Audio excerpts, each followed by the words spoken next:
1992년 6월 이후 시애틀에서 17개의 은행을 강탈하며 경찰을 오랫동안 혼란에 빠뜨렸던 이 사람은 1996년 11월의 운명적인 밤에 머리에 총을 쏘는 순간까지 은행 강도짓을 하면서 할리우드 연기를 하는 것처럼 분장하고 변장을 해왔었습니다. 은행을 터는 모든 세부 과정을 계획적이고 치밀하게 짜서 흔적 없이 도망가는데 일가견도 있었죠.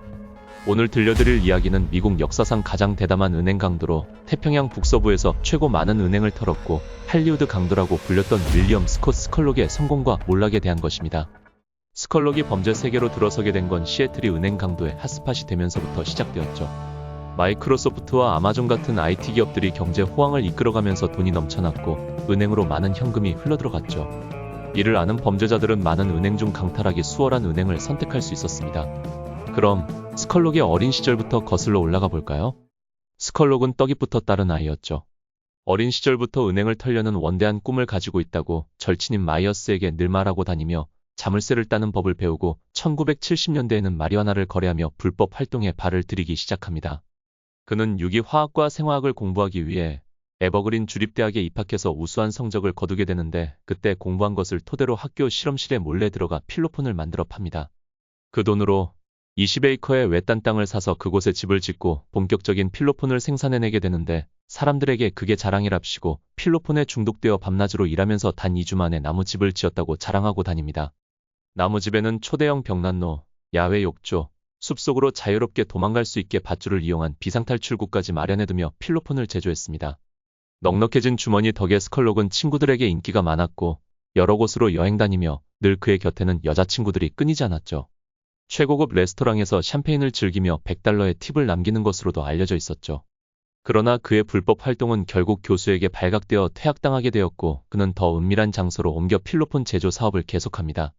그러다 1990년 그의 원료 공급자가 살해되면서 스컬록은 큰 충격을 받게 되는데 마약 사업이 너무 위험하다는 판단하에 그의 마약 거래에는 끝을 내게 됩니다. 그러나 그의 씀씀이는 수입 없이는 충족할 수 없었기에 다른 수입원을 찾아내야만 했었죠. 쉽게 돈을 벌어들이던 생활에 젖어 있다 보니 범죄 생활을 완전히 포기하지 않고 은행 강도로 방향을 바꾸게 됩니다. 그는 성공적인 강도짓을 위해 파트너가 필요하다고 느끼고 신뢰할 만한 대학 친구인 마크 비긴스를 초대하여 함께 강도 계획을 세우게 되죠. 마크가 예전에 가족을 부양하느라 심각한 재정적인 문제를 겪고 있을 때 스컬록이 경제적으로 도움을 주려 그를 고용한 적이 있었는데 이를 계기로 마크는 그를 도와야 한다는 의무감에 흔쾌히 그와 함께하기로 합니다. 그들은 1992년 6월 25일 시애틀의 세피르 은행을 첫 번째 목표로 삼았습니다. 그들은 마스크를 쓰고 신분을 숨기며 은행을 털려고 했지만 생각만큼 잘 되지 않은 데다 도망치는 과정에서 길거리에서 사나운 개와 마주치고 골프장을 가로질러 뛰면서 어안이 벙벙해져 자신들을 쳐다보던 목격자들을 만드는 실수를 저지르게 됩니다. 스컬록과 비긴스는 좀 더 세밀하고 들키지 않기 위해 친구 스티브 마이어스에게 도움을 요청하게 되는데 마이어스는 그들에게 특수분장용 가면을 사용해서 신분을 숨기도록 제안합니다. 이후 스컬록은 여러 은행에서 성공적으로 강도 행각을 벌이며 경찰을 혼란에 빠뜨리게 됩니다. 그는 은행 강도를 위해 고성능 차량을 준비했고 경찰이 오기 전에 신속하게 도망칠 수 있도록 치밀하게 계획을 세웠죠. 1992년 스컬록은 5개의 은행을 강탈해 $32만 이상을 훔쳤고 이 돈을 친구와 나누거나 환경보호단체와 성폭력위기센터에 기부하기도 했습니다. 자신을 마치 로빈 후드처럼 여기며 범죄를 통해 부를 나누고 도움을 주고자 했던 것입니다. 스컬록은 이후 더 큰 금액을 강탈하기 위해 은행 금고에 접근할 필요성을 느끼게 되는데요. 그는 은행 직원들 중 머스탱이라는 코드명으로 불린 사람을 공범으로 끌어들였고 그녀는 금고에 접근하는 방법과 절차를 스컬록에게 알려주었습니다. 그녀의 도움으로 스컬록은 1992년 11월 시애틀 세이퍼스트 은행 하워 힐스 지점에서 은행 털이를 성공적으로 마쳤고 그 결과 무려 $25만 2천 강탈하는 데 성공했습니다. 이로써 스컬록은 1992년 한 해 동안 수십만 달러의 금액을 손에 넣었고 그의 범죄 행각은 점점 대담해졌습니다. 그는 자신의 활동을 통해 얻은 돈을 사용해 안정된 생활을 유지하며 그 주변 사람들에게는 강도가 아닌 사업가로서의 모습만 보여주었습니다. 그의 치밀함과 신속한 판단 덕에 경찰은 그를 특정할 단서를 찾기 어려웠고 이 때문에 그를 할리우드 강도라는 별명으로 부르기 시작했습니다. 스컬록은 자신의 작전을 점점 더 확장하며 은행 강도의 성공을 위해 전문적인 도움을 받고자 했습니다. 이때 그는 오랜 친구였던 마크 비긴스와 스티브 마이어스를 범행에 끌어들였습니다. 비긴스는 은행 내부에서의 군중 통제를 담당했고 마이어스는 은행 외부에서 감시 역할을 수행하며 경찰의 움직임을 스컬록에게 알리는 역할을 맡았습니다. 마이어스는 은행 외부 차량에 앉아 경찰 스캐너를 듣고 만약 911에 신고가 접수되면 스컬록에게 신호를 보내 강도 행위를 중단할 수 있도록 했습니다. 이들의 팀워크는 놀라울 정도로 완벽하게 맞아떨어졌고 경찰이 추적해오더라도 늘 한 발 앞서 도망칠 수 있었습니다. 1993년 스컬록은 이전에 큰 성공을 거두었던 하워 힐스 지점을 다시 목표로 삼기로 결정했습니다. 그와 마이어스는 며칠 동안 은행의 일상을 관찰한 후 추수감사절 전날인 11월 24일에 은행 털이를 시도했습니다. 이번 강도 역시 성공적이었고 약 9만 8천 달러를 손에 넣었습니다. 이후에는 그는 자신의 수익을 숨겨두기 위해 구입한 부동산에 묻어두며 안전하게 관리했습니다.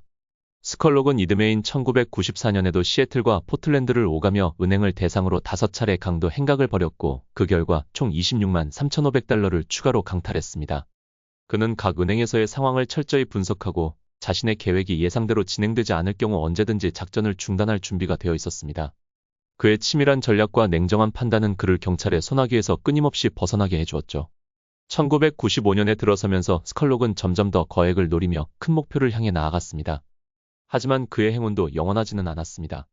1995년 첫 강도 시도는 월링포드 지점의 퍼스트 인터스테이트 은행에서 진행되었으나 금고에 현금이 거의 없었습니다. 그는 그저 11,000달러만 훔쳐야 했고 이 과정에서 염료 팩이 폭발하면서 가져온 돈이 염료로 뒤덮이게 됩니다. 그는 염료에 덮인 돈을 포기하고 다른 지점을 목표로 다시 계획을 세웠습니다. 스컬록은 이번 실패를 교훈 삼아 계획을 더욱 정교하게 다듬어 나갔지만 경찰 역시 그의 움직임을 점점 더 구체적으로 파악하고 있었습니다. 그가 한 달에 최소 2만 달러 이상을 지출한다는 점을 바탕으로 경찰은 그가 돈이 필요해질 때쯤 다시 은행을 털 것이라고 예측했습니다. 스컬록은 그가 경찰의 추적을 받고 있다는 사실을 인지하면서도 은행 강도를 멈출 수 없었고 이는 그의 최후를 재촉하는 요인이 되었습니다. 1996년 추수감사절 전날 스컬록은 오랜만에 대담한 강도 작전을 실행합니다. 그는 비긴스와 마이어스를 다시 불러 모아 팀을 꾸리고 각자 역할을 명확히 나누었습니다. 비긴스는 여느 때처럼 은행 내부에서 군중을 통제하는 역할을 맡았고 마이어스는 외부에서 경찰의 움직임을 감시하며 스컬록에게 신호를 보낼 준비를 마쳤습니다. 그러나 이날의 작전은 예상대로 흘러가지 않았습니다. 당시 시애틀의 경찰들은 시애틀의 모든 은행에 있는 돈의 전자추적 장치를 설치하도록 했습니다. 스컬록과 그의 팀은 이 정보를 이미 알고 있었고 은행을 터는 과정에서 이 추적 장치를 찾다가 러시아워에 걸리게 됩니다. 경찰과 대치하던 중 도망을 시도했지만 경찰의 매서운 포위망을 뚫고 빠져나갈 수 없었습니다. 이 과정에서 비긴스와 마이어스는 현장에서 체포되었고 절망적인 상황에 처한 스컬록은 체포를 피하기 위해 극단적인 선택을 하게 됩니다. 그는 결국 그가 가지고 있던 총을 자신의 머리에 겨누어 자살을 선택하며 자신의 범죄 행각에 종지부를 찍었습니다. 후에 비긴스와 마이어스는 각각 21년형을 선고받고 복역하게 되는데 그들이 저지른 은행 털이는 총 17건으로 금액은 230만 달러에 달하는 것으로 알려져 있습니다. 그의 대담하고 치밀했던 범죄 행각은 미국 역사에 길이 남았고 언론과 경찰은 그의 이름을 할리우드 강도라는 별명으로 오래도록 기억하게 되었습니다. 스컬록은 단순한 은행 강도가 아닌 자신만의 철학을 지닌 범죄자로 평가받기도 했습니다. 그는 강도 행위를 예술처럼 여기며 범죄를 단순한 경제적 수단이 아닌 일종의 도전으로 여겼습니다. 많은 사람들은 그의 대담함과 치밀함에 경악하면서도 한편으로는 그의 삶에 내재된 복잡한 심리와 세상을 향한 불만에 공감하기도 했습니다. 그의 이야기는 후에 다큐멘터리와 책으로 제작되어 널리 알려졌으며 그의 삶과 범죄 행각은 범죄 심리학자들에게 중요한 연구 대상이 되었습니다. 스컬록의 삶은 대담한 범죄와 추격전 그리고 최후의 절망적 선택까지 마치 영화와도 같은 서사를 만들어냈습니다. 할리우드 강도 윌리엄 스콧 스컬록의 이야기는 이제 전설로 남아 범죄와 인간 본성에 대한 많은 이들에게 여전히 강렬한 인상을 남기고 있습니다.